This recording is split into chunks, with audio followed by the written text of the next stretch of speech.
Hello दोस्तों, नमस्कार। Welcome to this video. अपने इस चैनल के इस नए वीडियो में मैं प्रमोद पाल आप सभी का स्वागत करता हूं। साथियों, जैसा कि अभी आपने जो है थंबनेल में देखा कि आज हम चर्चा करने वाले हैं केवीएस प्रवक्ता की सैलरी।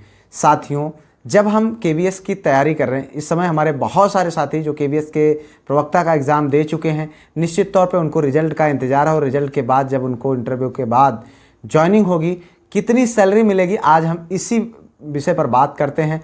आइए आपको अपने मोबाइल के स्क्रीन पर लेके चलते हैं और आपको बताते हैं कि क्या क्या मिलकर के आपको सैलरी बनेगी और कितनी सैलरी आपको मिलेगी। आइए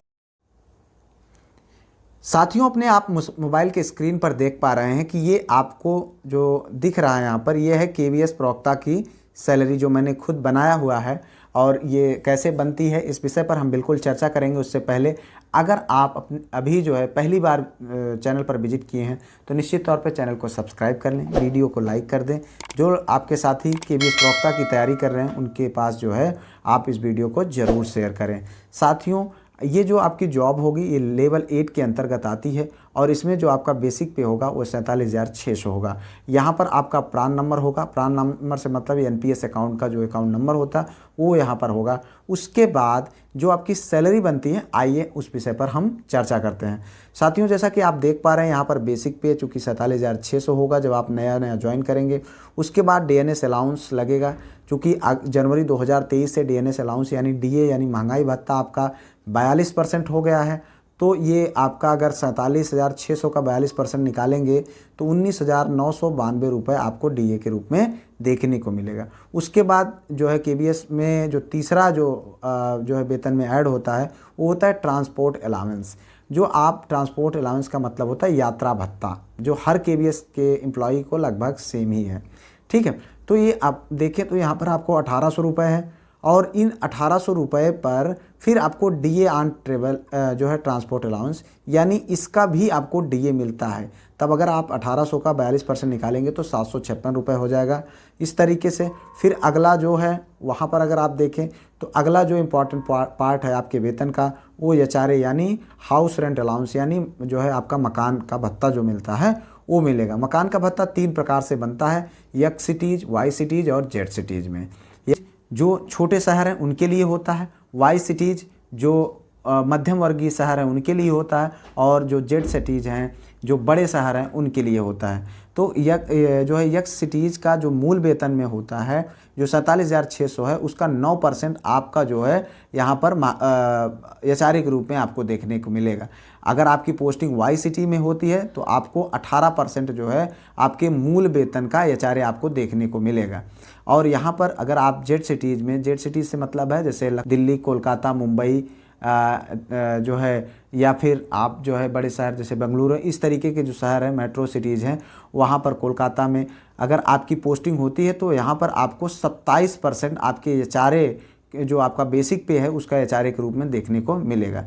साथियों, मैं यहाँ पर जो है आपका जो डीए यहाँ पर मैंने लिखा हुआ है वो 8568 रुपये लिखा है, जो आपके 47,600 का 18% होता है।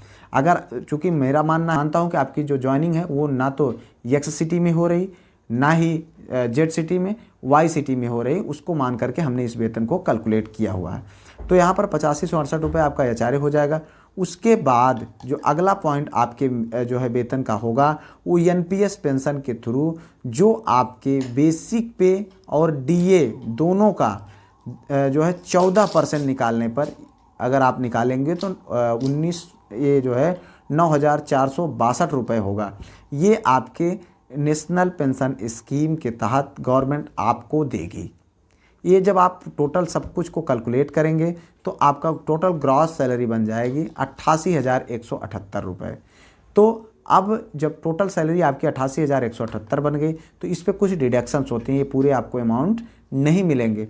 यहाँ पर अमाउंट जो आपका डिडक्ट होगा सबसे पहले तो इनकम टैक्स का होगा। इनकम टैक्स आपके ऊपर निर्भर करता है, जो इनकम टैक्स अग्रिम आयकर कटौती जिसे बोला जाता है। चूँकि जो मार्च माह में जो फरवरी माह का जो वेतन होता है उसमें जब इनकम टैक्स लगता है तो लगभग जो है सारा चूँकि वेतन को कैलकुलेट कर लिया जाता है, इसलिए हम अग्रिम आयकर कटौती कटवाते हैं। मानता हूँ उदाहरण स्वरूप आप 2,000 रुपये मंथली इनकम टैक्स कटवा रहे हैं, ये मैंने एग्जांपल के तौर पे रखा हुआ है। उसके बाद यहाँ पर आप KVS का एम्प्लॉय वेलफेयर के थ्रू आपके 60 रुपये वहाँ पर चले जाएंगे। और जो ये आपको ये जो है आपने यहाँ पर देखा है 94-62 जो रुपए आपके हैं NPS के MGT शेयर, वो भी आपका कट जाएगा, यानी आपके NPS के अकाउंट में जमा होगा। साथ ही साथ आपकी जो सैलरी है उससे आपके जो बेसिक पे है और जो आपका DNS अलाउंस है उसका 10% यहाँ पर आपके NPS अकाउंट में डाल दिए जाएंगे। यानी गवर्नमेंट, यानी जब जो आपका एम्प्लॉयर है उसका 14, वो आपके वेतन का 14% और आपके मूल वेतन और DNS अलाउंस का 14%, और आप खुद जो है अपने बेसिक पे तथा DNS अलाउंस का 10%, ये दोनों मिल करके आपके जो है NPS अकाउंट में ये राशि जमा हो जाएगी। जब आप रिटायर होंगे तो उसका एक अलग प्लान है, उसके तहत आपको ये मिलता है। ठीक है, इस तरीके से जब अगर आप टोटल डिडक्शन देखेंगे तो आपका 18,281 रुपये हो जाता है, और जो कटने के बाद आपको वेतन मिलेगा ये 69,897, यानी लगभग 70,000 रुपये आपका पहला वेतन होगा साथियों। और आपका जो वेतन है ये साल दर साल इंक्रीज होता रहता है। DNS अलाउंस है वो हर साल 2 बार जनवरी और जुलाई में जो है इंक्रीज होता रहता है। उसके साथ ही साथ आपको हर साल एक इंक्रीमेंट लगता है, यानी कहने का मतलब कम से कम हर साल आपका वेतन 5 से 6 हज़ार निश्चित तौर पे हर साल बढ़ना ही बढ़ना है। इस तरीके से आपको एक मोटी रकम आपके प्रवक्ता सैलरी के रूप में देखने को मिलेगी। यह सैलरी निश्चित तौर पे बड़े बड़े अधिकारियों से भी अधिक है। आपको अगर जो है मैं इस सैलरी को प्राप्त करने की अग्रिम शुभकामना देता हूँ। अभी तक अगर आप चैनल पर पहली बार विजिट किए हुए हैं तो निश्चित तौर पर चैनल को सब्सक्राइब करके वीडियो को लाइक कर दें तथा इसे अपने दोस्तों में शेयर कर दें। मिलते हैं किसी और वीडियो में किसी और टॉपिक पर, तब तक के लिए जय हिंद, वंदे मातरम।